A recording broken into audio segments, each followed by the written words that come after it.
বিহারে যেভাবে ভোট পেয়েছে এবং সেখানকার আইন শৃঙ্খলা পরিস্থিতি এখন যেরকম তা দেখে পশ্চিমবঙ্গের তথাকথিত প্রগতিশীল বাঙালির আত্মবিশ্লেষণে প্রয়াসী হওয়া দরকার বলে বিজেপির রাজ্য সভাপতি শ্রমিক ভট্টাচার্য মনে করেন।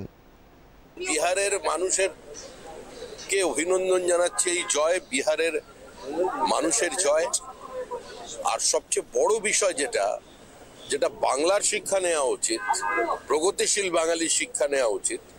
একটা সময় ছিল যখন বুদ্ধদেব ভট্টাচার্যের কাছে অভিযোগ গেলে তিনি ড্রয়ার খুলে কাগজ দেখিয়ে দিতেন যে বিহারে কত খুন হয়েছে। আজকে বিহারে বুথ দখল নেই, ছাপ্পা নেই,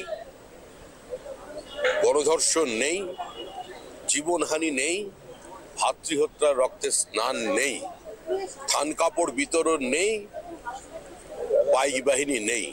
বিহারের মানুষ শান্তিপূর্ণভাবে আবার নীতিশ কুমারের নেতৃত্বে এনডিএ সরকারকে ক্ষমতা ফিরিয়ে আনবে।